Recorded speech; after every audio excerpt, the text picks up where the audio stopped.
It's the list And the Chris. at Fightful.com with Jimmy Van and Chris Van Vliet. they're on fire. Boom shakalaka. 200 strong. That was Top-notch amazing. production. That was Top-notch production. amazing. What's up, you guys? Yes, it is Wednesday, and yes, this is Fightful, but no, I am not Sean Rossap. Sean is out today, probably living the life, being a limousine riding, jet flying, wheeling dealing son of a gun. And so today, this is not the list and your boy. Instead, we are presenting a special edition of the list and the Chris. My name is Jimmy Van. I am the founder of Fightful.com. And you know my co-host, he is The Rock's favorite personality on YouTube. At least I'm saying he is. And he is a four-time Emmy Award winner. And I even had them put that on his overlay. This is Chris Van Vliet. How are you, man? Doing great. And for today only, I'm going to be Chris Van. So it's Jimmy Van and Chris Van. And I'm here, Jimmy, to tell everyone, to show everyone that the three most important letters in pro wrestling are not SRS. They are not WWE. They are not AEW. Hell, it's not even MJF. It's CVV. Very nice. Now, if we're going with the theme, should it be Jimmy Van and Chrissy Van? Jimmy Van and Chrissy Van. By the way, I love the NBA Jam intro. Man, what a throwback. That was my jam. That was my game in the 90s. That was all Sean, too. I can't take credit. That was all Sean. But I got to tell you, I am looking forward to doing this with you. You are somebody that I very much respect. You're somebody I think very highly of because you are a worker. Everything that you have achieved, you earned. And so when Sean Rossap told me, hey, I can't do the podcast today, the person at the top of my list to co-host was Chris Van Vliet. And so I'm glad you're here, man. We're going to have some fun.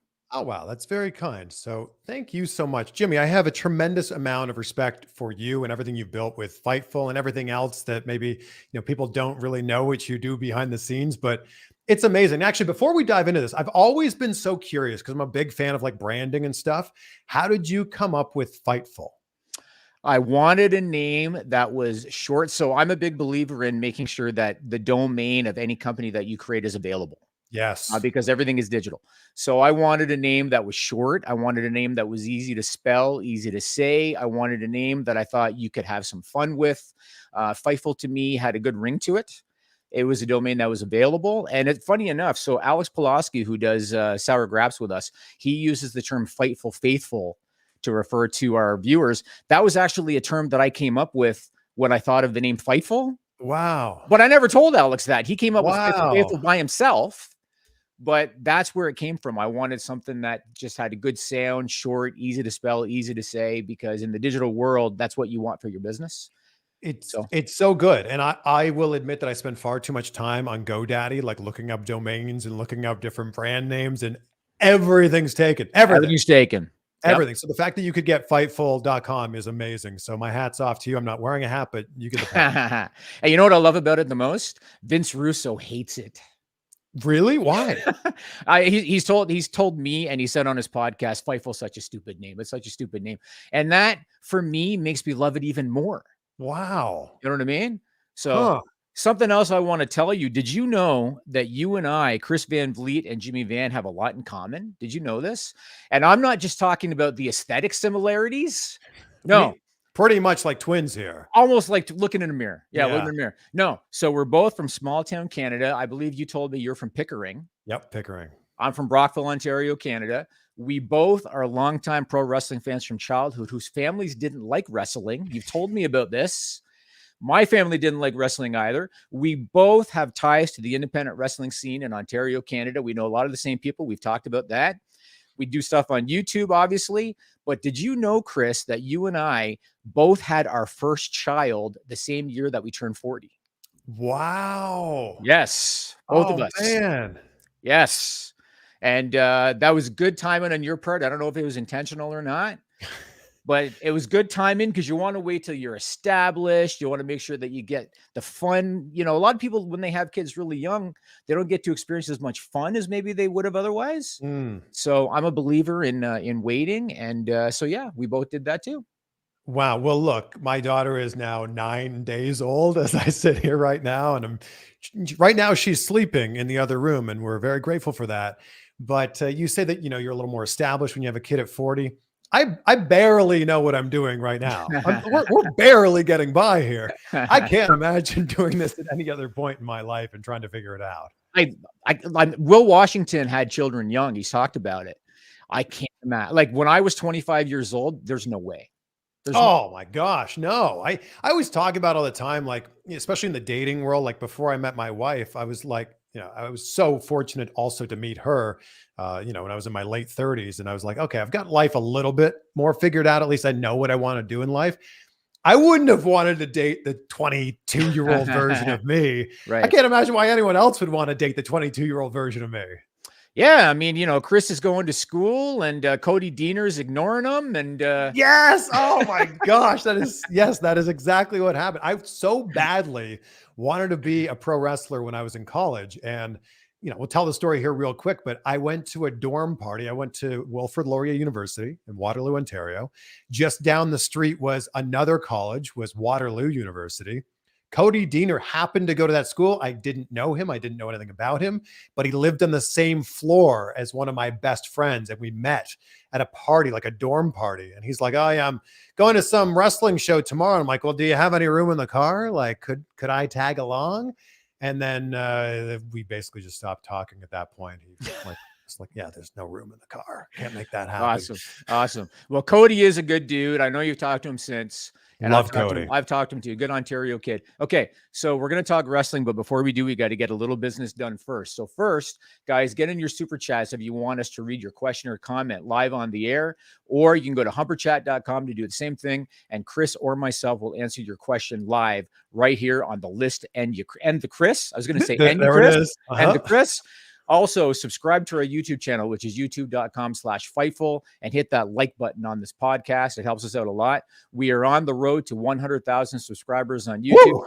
Nowhere near the level of Chris Van Vliet, but we will take it. We want to hit that $100,000 goal, or 100,000 subscriber goal. So help us with that. Last but not least, Fightful Select is the most subscribed Patreon on the planet in terms of pro wrestling news. For just $5, you get all the wrestling scoop your heart desires. Go to FightfulSelect.com to subscribe and get the deets. All right, we're going to get started here, Chris. We're going to start with a couple of super chats right out of the chute. Let's do it. Ricardo, still no surname, says, congrats on fatherhood, CVV. Have fun. There you go. Thank you, Ricardo. Still no surname. Appreciate it, man. It's been so cool, Jimmy, seeing all these messages, whether it's Twitter, Instagram, YouTube. It's just amazing how many people are like congratulating me for this. I don't know. It's just the wildest thing. And the feeling's just not going away. It's such a rush. It's great to see positivity in a negative world sometimes. You know what I mean? So and in the world of pro wrestling, there is a lot of negativity. Yeah, there is. Goodness, I don't understand you guys. We have another super chat from Glassdoor Gamer. They say, shout out to Pickering, Ontario. The smoke is horrible. Oh no, I've heard about this. I've heard that it's really bad. I hope everything's okay there. I don't know. That's news to me. It's the forest fires on that side of the country. They're really affecting Canada and also into the U.S. On the East Coast in the Maritimes. So. Yeah. So I hope everything's all right there. Jeez. I haven't heard about it hitting Ontario. I mean, I live in Toronto. I haven't heard about it. I guess I don't know. Maybe I just haven't been paying enough attention. Well, I feel like you'd see it. I don't know. Maybe. I don't know. I'm a hermit these days. I'm semi-retired, so maybe that's part of the problem. Are you really? I am. We'll talk about that off the air. Okay. Wow. I want to start today by sending condolences to the family of Khosrow Vaziri, otherwise known as the Iron Sheik. It was announced today, June 7, that he has passed away at the age of 81. You talk about a story that is the stuff of legend. Decorated Olympic caliber amateur wrestler from Iran. He defected to the U.S., where he became an assistant coach for the U.S. Olympic wrestling team at the 1972 Games in Munich, Germany. Of course, he met Vern Gagne. He trained to be a pro wrestler. He went on to beat Bob Backlund for the WWE title. He won the WWE tag titles with Nikolai Volkov. He kind of jump-started Hulkamania by putting over Hulk Hogan for the title. In his later years, he kind of developed a different reputation because of certain vices and certain addictions. There was a story of him and Jim Duggan, of course, that got caught together in the car when they were feuding on television. His daughter, Marissa, unfortunately, was murdered in 2003. And it's known that he had a bit of a downward spiral after that for many years. And he was taken advantage of a lot publicly and poked fun at by outlets like the Howard Stern Show. But he also had that legendary Hall of Fame speech in 2005, the WWE Hall of Fame speech. And I had the opportunity to meet him and spend time with him when we both worked at an independent show in 1999 in North Dakota. And check out this throwback pic. Look at that. Wow. Feels like it was taken 80 years ago. Man. But I got to tell you, chin there. Yeah, that was some stupid. So it's a lot. So I was portraying a heel character. And for some reason, I thought that would work. And I'll tell you a funny side story. Justin Roberts was ring announcer for that show. And I met Justin Roberts, and I've known Justin Roberts since 1999 because he was doing ring announcing. He thought me being Canadian was a gimmick. He didn't think it was real. He thought, his gimmick is that he's a bad guy Canadian. And I just told him I'm really from Canada because he thought it was bullshit. But I got to tell you, when I met the Sheik, he was very kind. He was very laid back. I'd heard stories that he had a temper. Had none of that. He was awesome to talk to. He was very willing to talk wrestling with me. Chris, tell me your thoughts and memories of the Iron Sheik.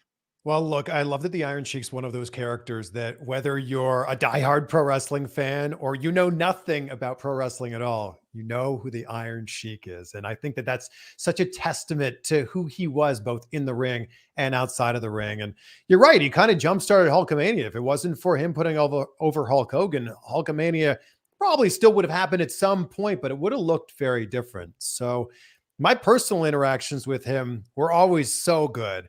I worked at Sun TV in Toronto. You may remember, Jimmy, there was a show on there called The Grill Room. And my colleague and good friend, Gareth Wheeler, hosted that show. And the Iron Sheik was a frequent guest on that show. And it was funny because every single Iron Sheik segment had to be pre-taped because you never knew what he was going to say live on the air. But he was so kind and so nice. But when that red light and the camera went on, he got right into character and he was always just so entertaining. And that was the thing I love about him. He was always looking to make people smile and entertain people. And man, he was just such a kind individual, at least in all the interactions that I had with him. Do you remember an Ontario independent wrestler by the name of Magnus Van Steel? Yes. So I got to tell you a story. So the Sheik was brought in for some shows years ago in Ontario, Canada. One of the local television stations, I believe out of London, interviewed him and Magnus. And the entire time, the Sheik called him Magnum. And we were all standing off to the side because Magnus is trying to like maintain focus and maintain this character that he had. He was a big muscled up guy. And we're all standing off to the side, laughing our asses off because the Sheik the whole time, Magnum, Magnum. That was the Iron Sheik. Sheik was making all of these different comments, a lot of them, of course, about Hulk Hogan when he would be on Sun TV. And Gareth would be like, I'm not actually sure that's true, Sheik. And he's like, oh, yes, very true. And then he would go on and say something else. We'd have to actually check you on that. That's also maybe not true. But that was just his way of like continuing the conversation and getting people to talk about him. It's true. It's true. He was a legend, and he will be remembered. There's no question about it. So my condolences to his family. We got a super chat from Small Snippets of Life. They said, "Hi, Jimmy and CVV, coming to Toronto for Forbidden Door. This will be my first wrestling pay-per-view. Need some restaurant recommendations. It's been a decade since I visited." Okay, do you have any Toronto restaurant recommendations? Yes. And because I'm not back in Toronto that often, it's maybe twice a year now to see my family.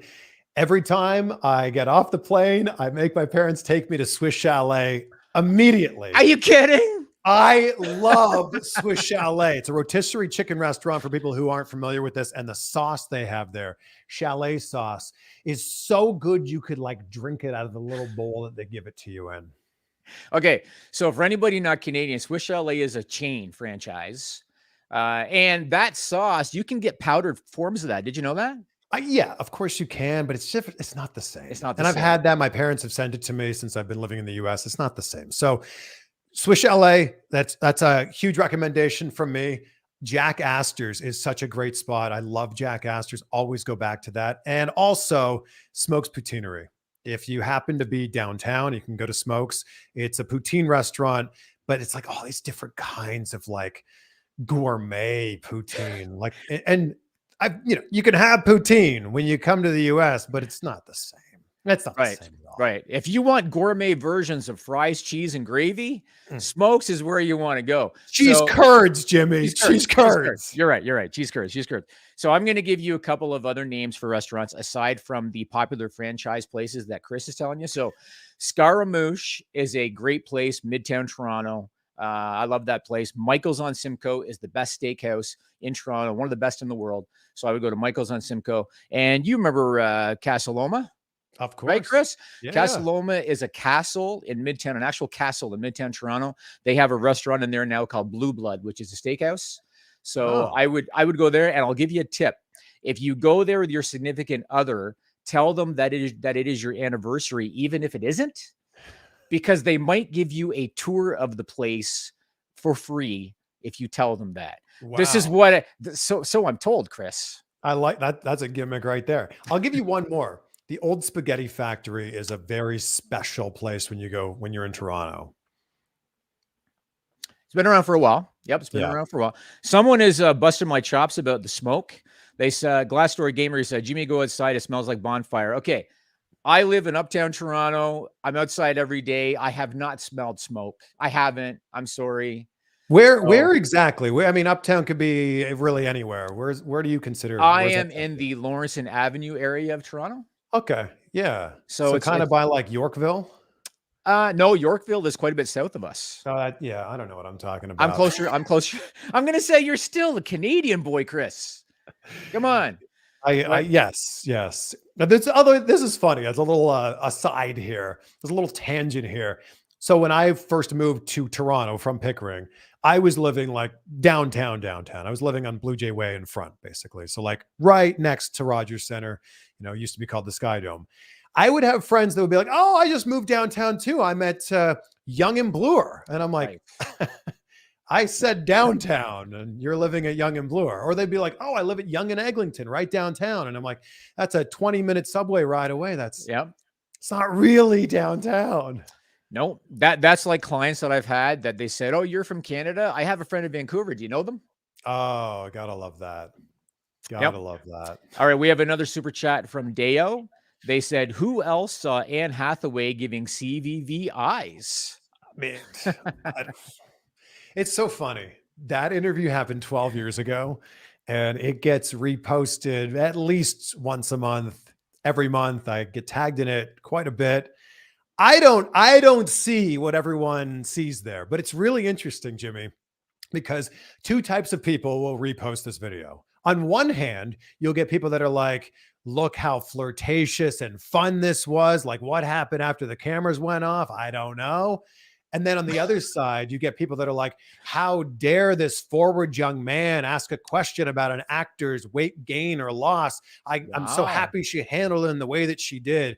And it's so funny how the two different types of people couldn't be further from each other. Wow. Well, I'm not really up to speed on a lot of celebrity names. There was one girl you interviewed. Was it Dakota Johnson? Yeah, Dakota Johnson and Leslie Mann. Yes. Yeah. Okay. Dakota Johnson wanted a piece of CVV. She did. She was just having fun. She was just having a good time. All right. Well, the next thing we're going to talk about is AEW business and Double or Nothing.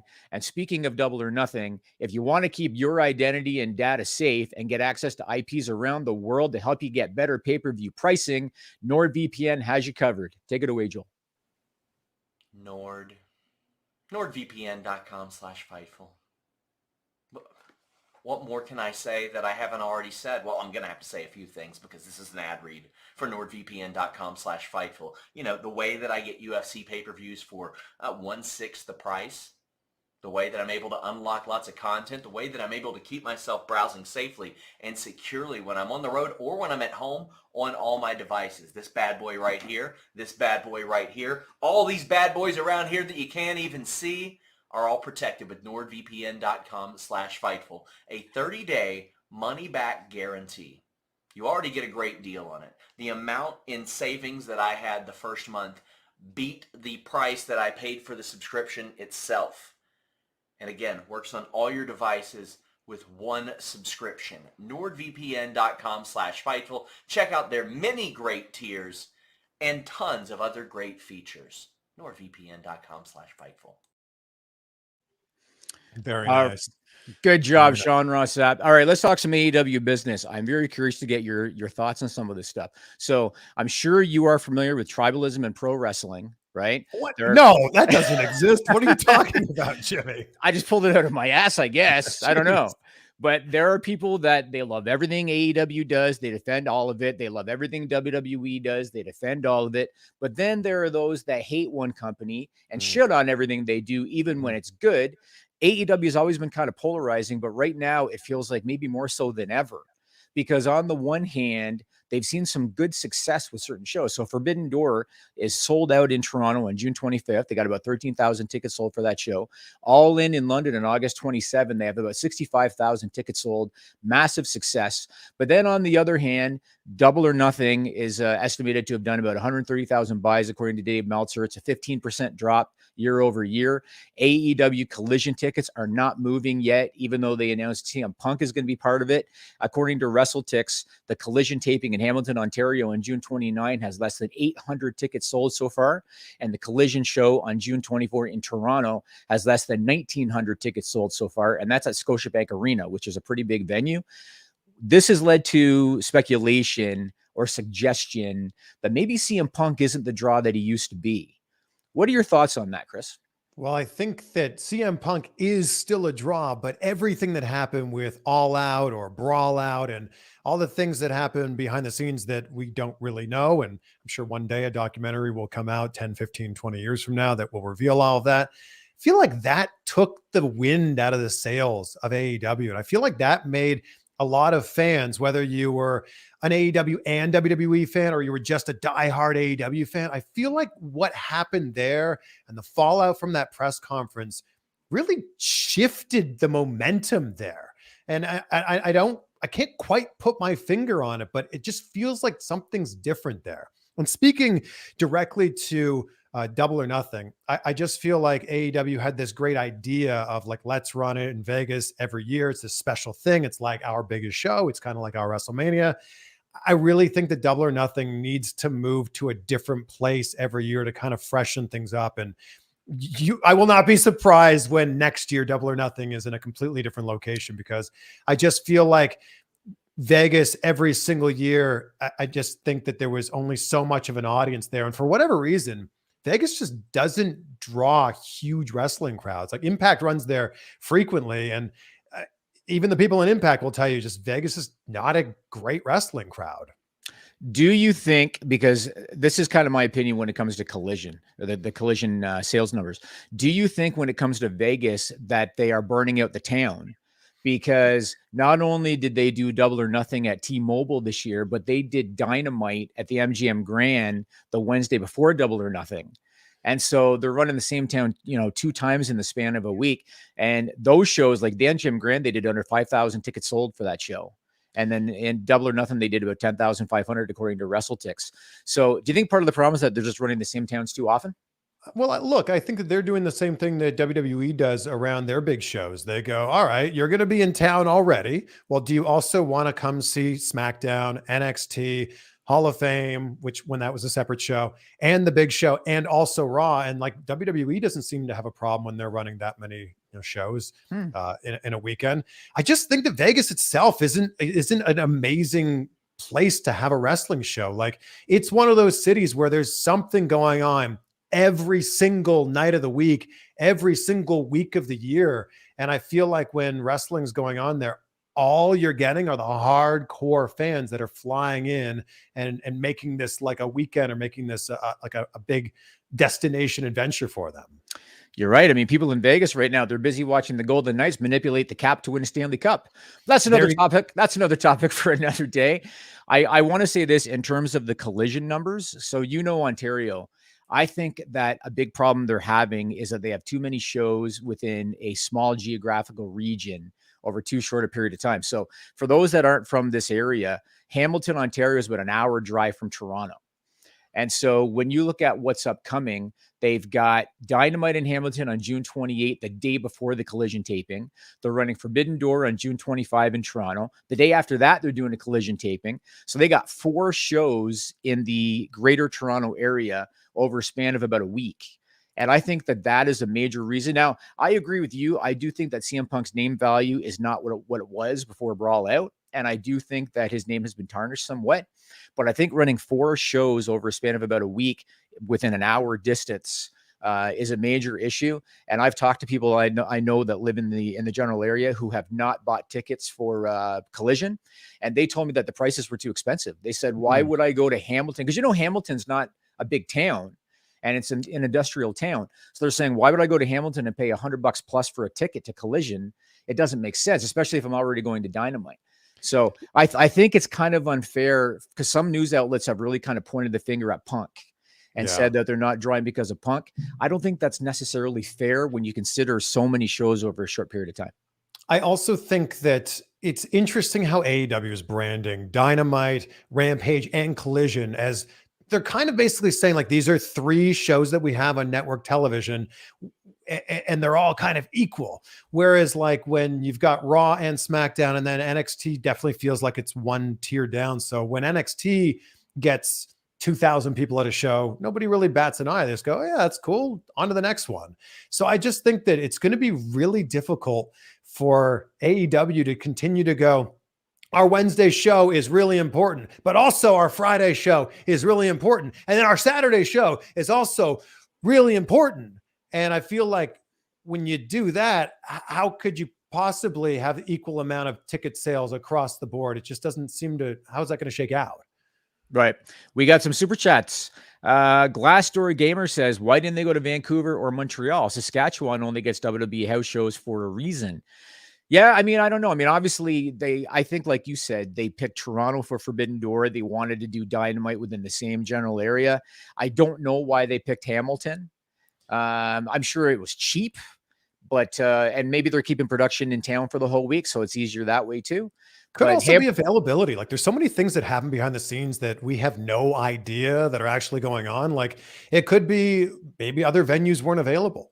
And I think that, a big thing that obviously happens in wrestling is they keep things within, a couple 100-mile radius. So let's run this show and then let's just go one state over or one city over and run another show over here.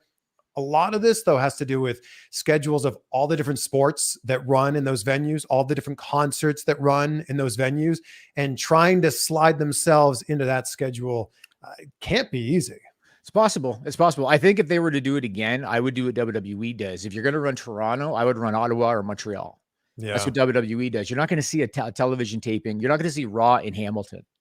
You know what I mean? I think that I just think there's a lot of people give AEW such a hard time and don't kind of take the grain of salt with this, that this is still a relatively new company. Like they just started running 4 years ago. Right. I think a really big part of this is they started doing Dynamite in October of 2019.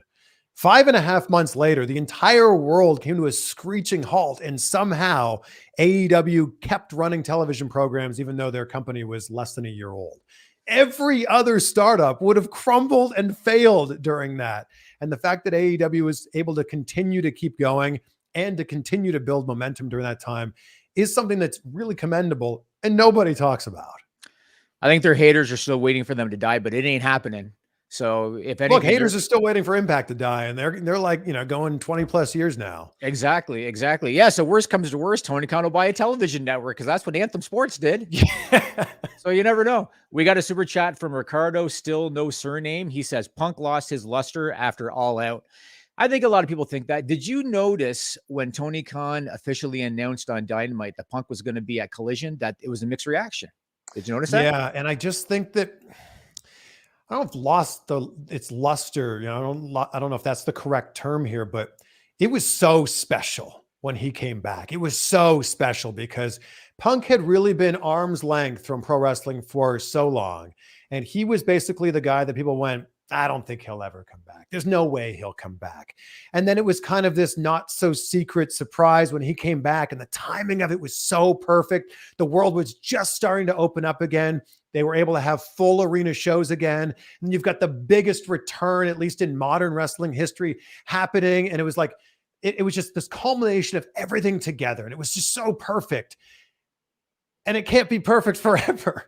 And I feel like, you know, that magic that you've created there starts to wear off a little bit. But that image of him sitting there during the presser with Tony Khan just kind of like, I don't know, like crawling in his skin while CM Punk is saying all these things, that is an image that I think is going to be ingrained in the brains of wrestling fans for the rest of their lives, for better or for worse. I think Punk's going to turn heel on this run. I think he has to. I think that's where he's headed. And I'll be very curious on his first night. Now, granted, his first night's in Chicago. But Chicago could be a tough wrestling town too. It won't surprise me if he gets kind of a John Cena-esque reaction, or at least the reaction John Cena used to get, because now they're just happy to see him.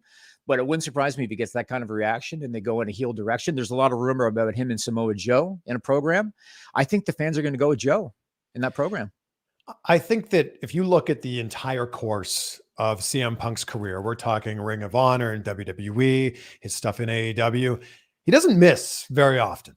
So I think that CM Punk's really good at reading a crowd. And if things are going to go the way that you're talking about, I feel like he's going to jump on that and ride that wave. And it's going to be pretty special. So I'm interested to see that.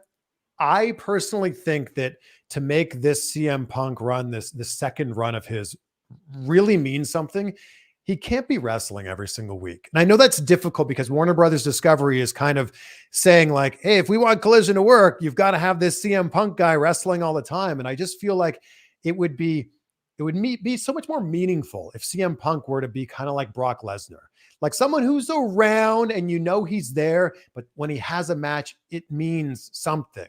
And there were a lot of matches that CM Punk had in AEW that really didn't mean anything. And I hope that this time around that they do something about that. I also think because he's more injury prone now, they got to be smart. He's in his 40s. And so especially like I've been saying for a long time that if he's going to be at All In, I would do him and Omega. Like that should be your match. So long as he can get Omega to agree to want to work with Punk, because the Elite, you know, they don't know how the relationship is. Punk and Omega would be your matchup. But I agree. If Punk is wrestling every week on TV, you're taking a lot of risk because of his injury history. And look, Punk and Omega is great because you know AEW would sprinkle in some of that real life drama in there and then blur the lines of what's real, what's fake. Does he actually mean what he's saying in that promo there? It's brilliant. I would love to see that happen. I think that they can figure this out. Hopefully money talks ultimately, you know, so we'll see. We got a super chat from Rahav Rosenberg. San Jose is waiting for AEW. Chris is awesome. It's very kind. I didn't see no Jimmy is awesome, but that's okay because I don't get offended. Jimmy is awesome. Come on. I want to ask your question. I want to talk to you about Double or Nothing in a little bit and get your take on this. So Double or Nothing, like I said, did about 130,000 buys, which is still pretty good. It's not a train wreck by any stretch, but it was down 15% year over year. Now, going back to tribalism, of course, the AEW haters are saying, well, that's because the booking sucked. That's what they're saying, right? But I think it's a combination of factors. Now, I do agree. I don't think that the 4 pillars angle was strong. And I also don't think that there was a ton of interest in the Elite versus the Blackpool Combat Club, not enough to draw over and above what they normally would. But you got to remember, NXT ran Battleground head-to-head against that pay-per-view. You can't, how do you not look at that and say, well, that must have taken a bite out of it? Do you think that, what do you think of AEW creative currently? Do you think that Double or Nothing was down because the storylines going in weren't connecting? Or do you think AEW is just fine creatively and NXT Battleground took a bite out of them? I don't understand when people are like, man, all AEW does is take these old WWE guys and put them in the main event. And then they have a main event at their biggest show, Double or Nothing, which is 4 homegrown talent, the 4 pillars. And people go, oh man, that's not very interesting. It's like, what do you want here? Like which one of it will make you happy? And the answer is clearly none of it. But NXT running, head to head with them is not a mistake. But also, can we continue to look at pay-per-view buys? Like when so many people are streaming this and finding this in other nefarious ways, perhaps using NordVPN. I don't know. I just think that that's not a great metric to judge whether the show is successful or not. That really worked, in the same way that ratings aren't a great measure of how many people are actually watching the program. That worked maybe 20 years ago, but I just don't think that that's a good metric now. I think the thing with ratings is that because advertisers still look at the key demo, because in terms of what they're buying, in terms of what ad rates they're paying, they still do look at the key demo to kind of determine that. And I do think that whatever AEW gets on their next rights deal is going to be very much factored in to what kind of numbers they're doing.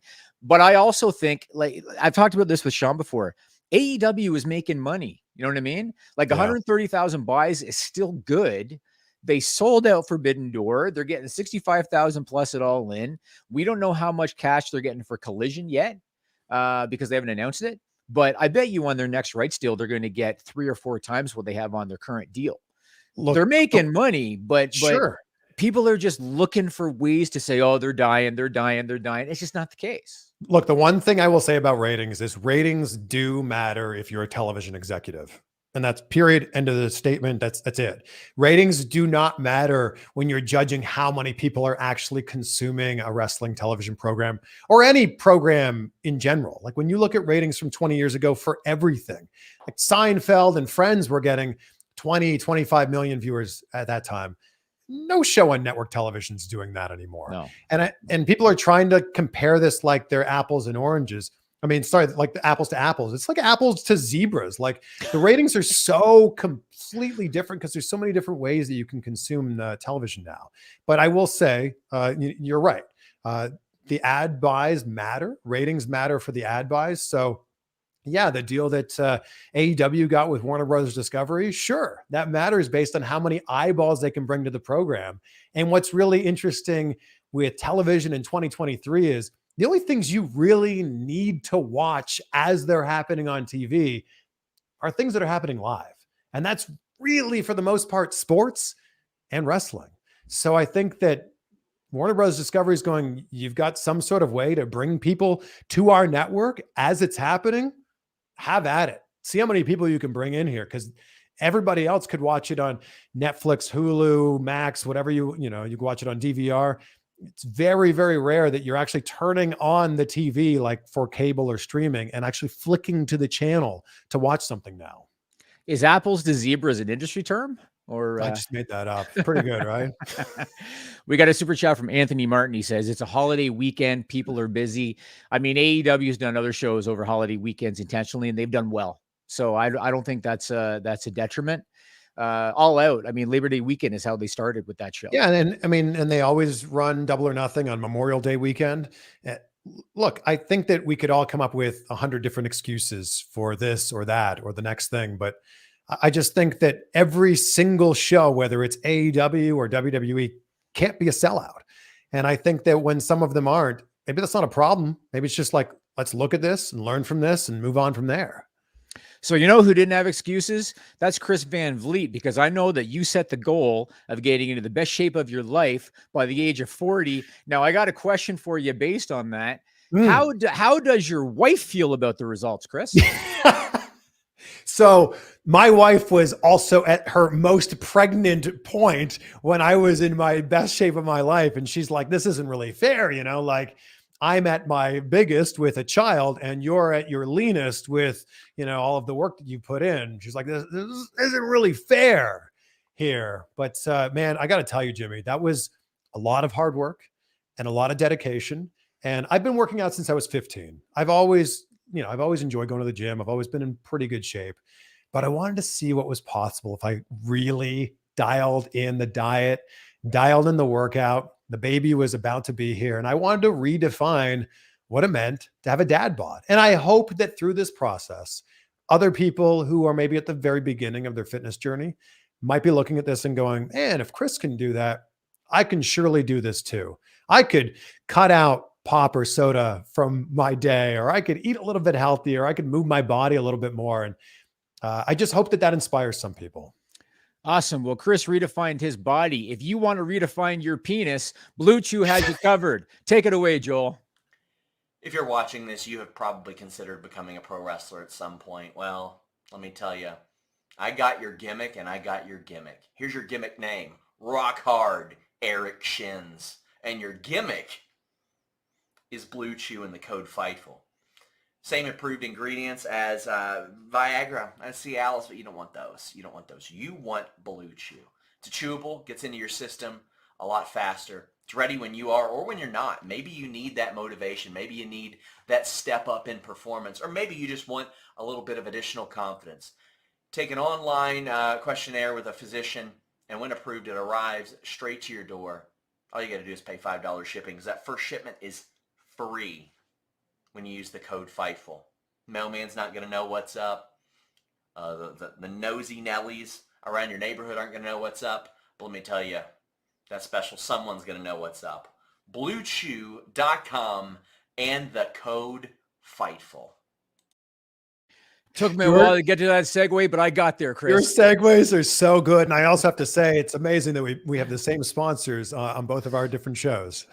There you go. There you go. It must be something in the water with us. I don't know. Got a super chat. Got a super chat from Rahab Rosenberg. He said, "Me again. Jimmy, you're awesome too." Oh, that's so sweet.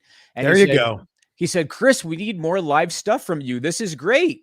We'll have to do the list and the Chris again, Chris." Well, look, just let Jimmy know that you want me back on here, and I'm sure we can figure something out. So maybe drop it in the chat right now and let Jimmy know that we want more CVV. How about we start a CVV chant? We will have to talk about it. We'll talk about it off the air. All right, let's shift focus to WWE. This week, Raw was in Hartford, Connecticut.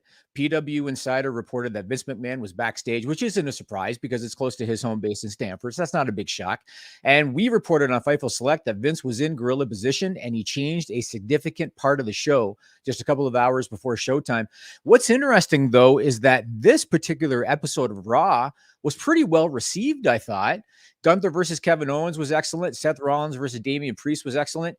Dominic Mysterio, I'm sorry, man. There is nobody in the business with his level of heat at the moment. Not MJF, not anybody. Nobody has the level of heat that Dominic Mysterio has. What are your thoughts on Vince being at Raw and the fact that the show was actually pretty good despite him making changes? Look, Jimmy, Vince being at Raw is no surprise to anybody. And I think that Vince having some sort of say in what's going on in WWE over the last handful of months is also no surprise to anybody. Like, this is his baby. And I just can't imagine Vince just sitting back and just enjoying retirement and not having his hand in what's going on here. So that's no surprise, especially the fact that it's, you know, right down the street from where he lives. So no surprise at all. And look, I was at the press conference after WrestleMania, and Triple H said something, and I kind of paused when he said it, but I'm like, man, it's true. He said, look, WWE is hot right now. And I'm like, is it? And then I thought about it. I'm like, yeah, there's a lot of eyes on WWE, and WWE has been making a lot of the right moves right now. And if you're not a WWE fan, or if you are a lapsed WWE fan, I just think that if you were to tune in, you'd be like, oh, wow, there's actually some stuff there that's pretty good right now, because WWE has, I don't know, I feel like it got made fun of for a long time there. And there were a lot of storylines that people didn't love. And I think that right now they're making a lot of the right calls. I agree. KE775 says, will Vince screw up WWE momentum? I wonder if he's been bothered by the company's success without him. What do you think? Do you think that now that, you know, Endeavor, the deal has been announced, Vince is chairman of the new co, and so he kind of has a license now to be more involved. Do you think that that is going to stifle WWE momentum? I don't think that he was ever not involved really in any sort of way. I don't know. I just think that I think that WWE is making a lot of the right plays, at least right now. And I think that it feels like everything has to go through Vince for final approval, at least, you know, from what I've read, especially on Fightful Select. But I feel like Triple H has some really good ideas here. And I think that the more Triple H has some say in this, I think the better off we're going to be as fans. I think that there's definitely a correlation between the Bloodline story and the increase in business with WWE. It seems like every live event now, Sean will post on Twitter, and they just hit a new record in gate for this, and they just hit a new record for gate for that. I think there's a correlation with the Bloodline story. So I want to get your thoughts on the different stages of the Bloodline story, because we've never been able to talk about this. Elimination Chamber in Montreal. Mm-hmm. A lot of people were pissed off that Roman Reigns beat Sami Zayn to retain the title. Where did you stand at that time? Were you part of the camp that said, man, it was Sami's time? Or were you part of the camp that thought, no, Roman's got a different end game here? I think it was Sammy's time. Like, I think that storyline was so good and so brilliant. And that's the long-term storytelling that we've been looking for so long. But I think that Sammy winning there wouldn't have made as much sense with everything else that's happened after that. Like Sammy and KO winning at WrestleMania, that's a huge moment. Roman hitting 1,000 days, I feel like that just seemed inevitable. And I think that it's eventually going to lead up to, at this point, it feels like WrestleMania 40, but Cody's going to be the next person to hold that championship. I don't know when, but I feel like it's a matter of, it's going to happen eventually. It's not a matter of if, it's a matter of when. So I just think that whatever they're doing right now has a play that's maybe a month or 2 or 3 beyond what you're seeing right now in the moment.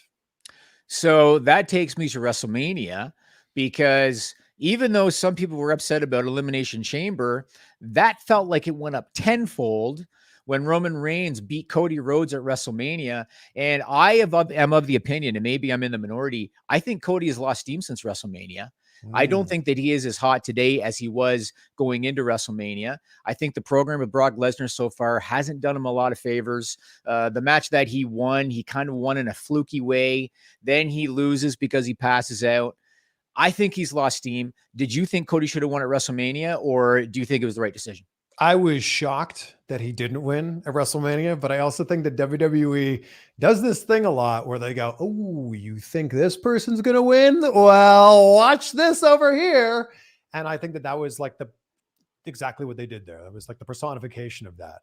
I agree that the booking for Cody since WrestleMania hasn't been great. I do have some faith that this will somehow get turned around. I don't know if it's at SummerSlam, maybe it's Survivor Series, maybe they figure something out at Royal Rumble, although that feels like a long time away right now, but something's going to have to happen here to bring people back around on Cody Rhodes. I also feel like, Jimmy, and maybe you'll agree with me here, leading into WrestleMania, they were doing all of these things to remind people like, no, Cody's the person you should be cheering for. Like there were moments where he was coming out to make the save and you're like, he's not even involved in this storyline. What's he doing here? But it's just to get that like pop and to make people go, oh yeah, Cody's the good guy. He's the guy we should be cheering for. It was just really interesting to me. Yeah, absolutely. I mean, I will say this. So this latest twist with the Usos, I am interested in this. Like, this is interesting to me that, okay, Jimmy Uso cost Roman and Solo the tag team titles at Night of Champions. Then Jimmy approaches Roman on SmackDown and says, we want to be all one unit, but we all have to, kind of be together. Roman rejects him. Solo attacks him. And so now they're advertising that this week on SmackDown, Jey Uso has to decide between brothers. He's got to pick either Jimmy or he's got to pick Solo. I think it's going to lead to a tag team match at Money in the Bank between Roman, Solo, and the Usos. Where do you think the Bloodline story is headed? And if you think they're going to do that tag team match at Money in the Bank, what do you think is going to happen post Money in the Bank? Where do you think they're going next? Look, they have knocked it out of the park when we round every single corner with this Bloodline storyline. So I'm just along for the ride here. I just want to see what they do here. It'd be really interesting to see Paul Heyman turn on somebody. And really, I feel like he could be a really integral part of this because I don't think that people would see it coming. Interesting. You think that, so who would he go with? Who would Heyman go with? That's the thing. It could be, maybe he could turn on, maybe he turns on Roman. I don't know, but it'd be very interesting because he's kind of silently been in the background here, but also a really big part of this whole thing. So that'd be very interesting. But I don't know how can they continue this storyline for the rest of the year into next year? I don't know. I don't know either. I mean, so you think they're going to go right to Mania next year, Cody Roman? They're going to go all the way to Mania? As we sit here right now, Jimmy, in June of 2023, and that's, 10 months from now, that definitely seems like where we're headed with this, doesn't it? Yeah, possible. I don't know. All I got to say is keep the world heavyweight title away from Cody. Keep him away from the world heavyweight title. That's a whole different discussion here. Like I'm not a fan of the World Heavyweight Championship coming back. I'm a fan of the design. I think they did a really great job of like mixing the nostalgic, elements of that with like a kind of a new twist. But bringing back the World Heavyweight Championship just kind of says like, yeah, that belt's important, but it's not as important as the one that Roman Reigns has. Like, it's slightly more important than the Intercontinental Championship or the US title, but it's not as important as the one that Roman wins. So we can give this to people all day long, but just know that the belt now that Roman has, that's the most important one. We actually have a super chat related to this. Ricardo still no surname says, CVV, thoughts on that fugly new strap? And he's talking about, I think the WWE Universal Championship, I think.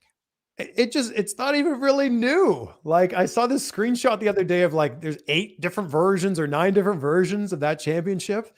I think we were all looking for something that now a lot of people were talking about, like make it kind of look like the winged eagle in some sort of way, like give it like a new spin on a vintage belt.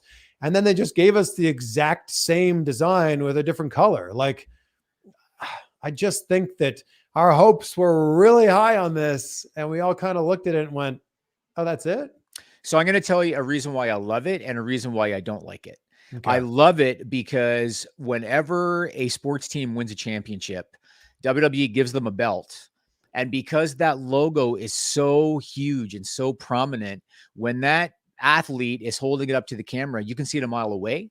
Mm-hmm. And so from a marketing perspective, I like it. What I don't like about it is when Roman first held it up, I thought that they had gold, quote unquote, behind the logo, but it looks like they actually just painted the leather. That's what it looks like. It looks like it's yellow. Like, I don't know if that was the lighting, and maybe they should have ran through this a little bit more in rehearsals, but it looked a little yellow. And you see the bumps. You see the leather bumps through it. From a marketing standpoint, I think this is super smart. And I think to kind of jump off this idea of it being a marketing play, it's also brilliant because if you're one of those people who collects every single championship that WWE's ever put out, well, guess what? You've got to buy another one now.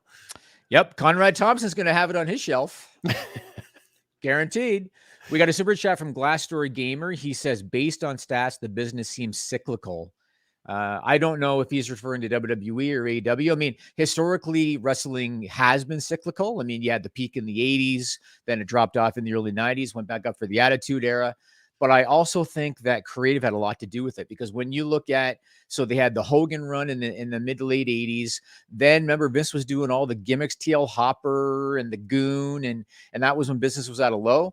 Mm-hmm. Then Stone Cold Vince McMahon and D-Generation X and the NWO. Like, I feel like even though the business has been cyclical, there was creative behind it. And when you look at where WWE is right now, they got the bloodline.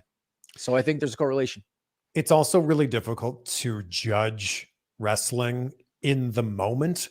And this is kind of the same thing with like, movies or even sports. Like, it's hard to judge its significance in the moment. It's easier to look back after 5 or 10 or 15 years and go, oh, wow, that thing was pretty cool. Like, there were matches that Randy Orton was having in the mid 2000s and we go, yeah, great match. We look back at them now and go, oh my God, we were getting the best of Randy Orton. This was so amazing.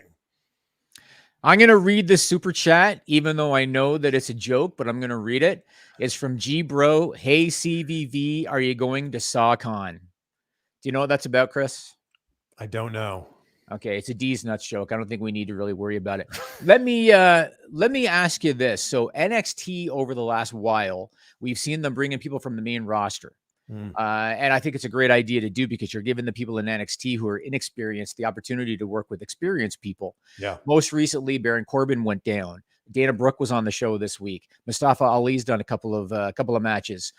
But here's something interesting. So Braun Breaker on NXT this week challenged Seth Rollins to come to NXT to defend the World Heavyweight Championship against Braun Breaker. I like the idea, but I think it's a wasted opportunity, because that is a WWE pay-per-view caliber matchup. What are your thoughts on the idea of Rollins defending the title in NXT as opposed to Breaker coming up and wrestling him on a WWE pay-per-view?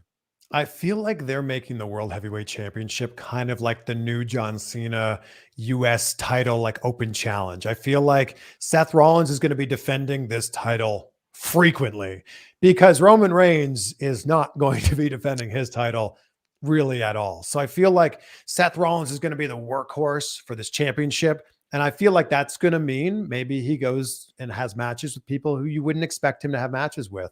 And I think that this title is going to do a really good job of elevating people who you might not expect to be getting a title shot.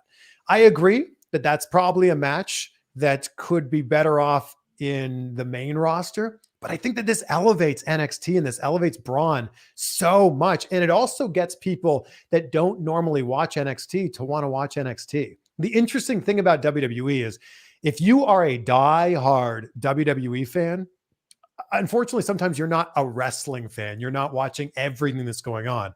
You're just watching Raw and SmackDown, and that's totally okay.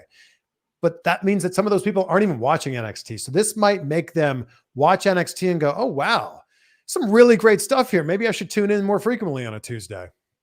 Were you a fan of the NWA? Because this might be a little before your time, but the NWA, say in the late 80s, were you a fan of that at all? That was a little bit before my wrestling fan. Before your time. So back then when Ric Flair was the NWA champion, he would defend the title against like Ricky Morton from the Rock and Roll Express, or he would defend the world title against Hawk from the Road Warriors. Yeah. And it was something that you just didn't see a lot. And so that would interest me. So if Seth Rollins one day is defending against Jimmy Uso, or he's defending against Otis, or he's defending against just somebody that you wouldn't normally think of, that would appeal to me because you don't get to see that very often. Except that this just further reinforces my point that the World Heavyweight Championship is not the main championship. And that's okay, but Right. let's stop pretending like it is. Right. Okay, let's see. We got a bunch of super chats. Anime Otaku 2 says, I disagree that wrestling is cyclical. I think WWE just doesn't build new stars to be ready when the current guys retire or go part-time. It's possible. I still think that there is a correlation between creative and between the peaks and valleys of the business, but that's fair to say. I mean, Hogan, they kept him going as long as they could in WWE, even past the point that people were starting to boo him. I remember Survivor Series when Taker beat him, and as soon as Taker pinned him for the title, half the crowd popped. So it's possible that they did have guys hanging on too long. What do you think? I think that wrestling fandom is also very cyclical. And like, there are, a select group of people that will watch no matter what. You're watching Monday and Wednesday and Friday, or maybe Tuesdays, and some Thursdays, whatever. But I think for a lot of people, like life happens. Maybe you have a kid, or you go off to college, or you got a really busy job. And I feel like wrestling fandom is very cyclical, which could maybe skew your perception that wrestling itself also becomes cyclical. But I also think it's difficult when you have that transition between like the well-known names that are trying to transition and have that torch passed to the maybe not so well-known names that then, rides that cycle again. They become a well-known name, and then you got to pass the torch again to the next person. Like when John Cena was being shoved down our throats, nobody was happy about this. Now that John Cena is not around so much anymore, we kind of miss John Cena. Then when Roman Reigns was being shoved down our throats, we didn't like it very much. And then when Roman Reigns had the chance to really explore his character when there were no fans there and really got to say and do the things he wanted to do, we kind of went, there's Roman Reigns' character. Isn't so bad. And I feel like now we're in this moment of like, okay, who's coming after Roman Reigns? Who's going to take the company for the next 10 or 15 years from now? And I don't know. I don't know who it's going to be.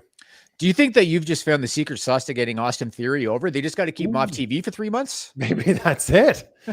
I'm such a huge fan of Austin Theory. I've known Austin for years and years and years. I'm such a huge fan of what he's doing. And I'm just busting chops. I don't mean anything by it. All right, we got a super chat from Corey Lamb, and I want to know if you know the reference, Chris, being a good Canadian boy. I'm behind, but hearing a Gareth Wheeler reference today was not expected. Oh, Canada, oh, baby. You know what he's talking about? Oh, Canada, oh, baby. This is great. Yes, Wheels. He's a massive soccer fan, by the way. Really? Yeah. I guess football for all of our friends that are not in North America. Yeah. Yeah. All right. And I want to give a shout out to a YouTube channel called Tom Talks Rubbish. This Friday, he is airing an interview that I did with him. I never do interviews. This is the first interview that I've done that was not hosted by a Fightful staff member, because I never do them. But Sean Ross Sapp put him over to me, and I respected his story. And so if you want to hear me talking about the inner workings of Fightful, connecting with Sean Ross Sapp, everything else, look up Tom Talks Rubbish on YouTube. That interview is going to be up this Friday. He wants to interview you, Chris Van Vliet. So I'm just throwing that up there. And here's a super chat from Tom. He says, thank you for being nice people. What is Jimmy's thoughts on CVV's favorite match, Hogan versus Rock? Is that your favorite match of all time? Favorite match of all time. And I was there, WrestleMania 18, of course, Skydome, Toronto. I fully went into that match expecting to cheer for my dude, The Rock. And then Hulk Hogan's music hit and I went, no, I'm a Hulkamaniac. Oh, did you? Yeah. And so did like 80% of the crowd. So this is where my age might come through, although my gut tells me that you're going to agree with me. So I am a much bigger fan of moments than I am of matches. When a guy does a Canadian Destroyer off the top rope through a table, I'm not impressed by that because I've seen it 1,000 times. They'll get a pop that night. By the next show, it's forgotten. But if you can come up with a moment, that is when you really have something. And Hogan Rock was a moment. I mean, Hulk Hogan was not Will Ospreay. You know what I'm saying? But Hulk Hogan knew how to work the crowd. He just had a sense for it. He was a supreme entertainer. And that match, look at the crowd for that match. That was a magical moment. The true testament, and I'm sure you've heard this before, is if you turn the volume off in that match still like comes all the way through the screen. You know exactly what's going on there. That stare down that they have with all the camera bulbs going off, and that's just a testament to that time, is such a special moment, and we'll never see that again. Right. Okay, I'm going to ask you one more thing, and then after that, we're going to jump over to The List Goes on FightfulSelect.com. I'd love you to join me, Chris, if you're around. Sure.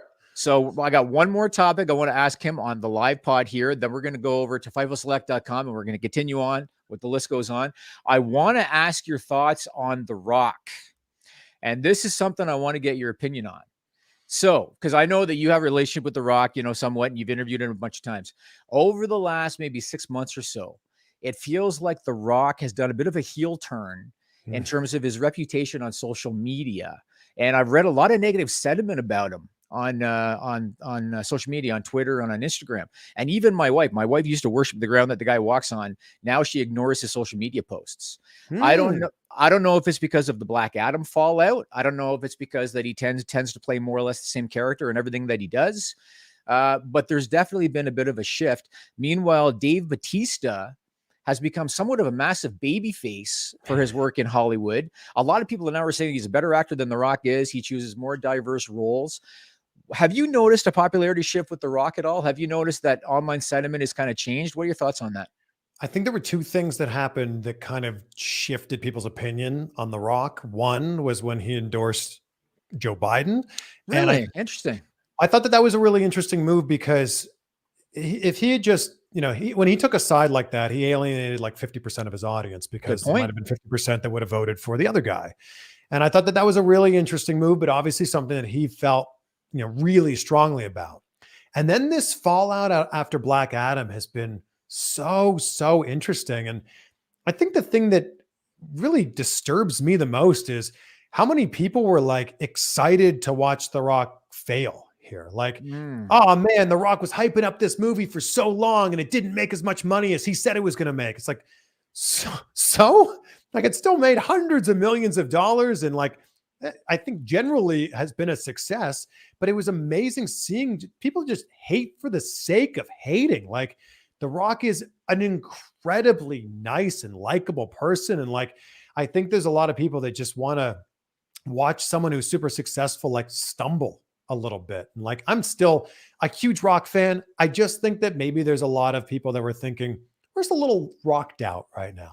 Like, very well said. And, you know something. So I learned a long time ago, and the Biden thing, I never thought about. That's a very good point because I learned a long time ago in business. There's two things you don't talk about publicly: politics and religion. Those are two things you don't talk about. Those are two things. Sean knows this about me. I've made it very clear to him from the time we started. I never want to see you guys talking politics or religion on social media because you do alienate a portion of your audience when you do that. Never crossed my mind about the Biden thing. That's a very good point. Very good point, man. So that I have a fishing company, right? I'm super passionate about bass fishing. I have a tungsten weight company called Woo Tungsten, WOO exclamation No, no, mark no. tungsten. Say it the right way. Say it the right way. Woo Tungsten. And we sell tungsten weights for bass fishing. We reposted one of those videos that The Rock had where he's catching a bass on his property. Like, so cool, right? It's The Rock, one of the biggest stars in the world. Here, he's one of us. He's catching a largemouth bass. This is crazy. We got an email from one of our customers saying, I will never buy any of your products ever again because you reposted this video of The Rock. Wow. Here, you reposted this video of someone who's trying to tear this country apart. And I just wrote back to him and said, this video had nothing to do with politics. This video was showing, hey, big movie star, just like us. He catches fish just like us. How cool is that? But It was interesting that the perception on The Rock had shifted, at least in the mind of this person. Interesting. Interesting. All right. See, this is why I knew Chris Van Vliet was the guy to ask that question to of anybody. That was an awesome answer. All right. That's going to do it for the list and the Chris. This was an awesome time. Chris, why don't you tell the people what you're doing and where they can find you? Jimmy Van, thank you so much for having me on. This is so much fun. And let's do it again for sure. If you're on YouTube right now and you're watching this, please subscribe to my YouTube channel, Chris Van Vliet, and also my second channel, CVV Clips, which is growing at this incredible rate of like 1,000 new subscribers a day. I would love if you would be one of those subscribers as we continue to grow that channel. And if you're on social media, it's just my name, @Chris Van Vliet. Amazing. All right. Go on over to FightfulSelect.com. We're going to do The List Goes On. I got more topics that we're going to talk about. CVV is going to join us. So we'll see you over there. Thanks a lot, man.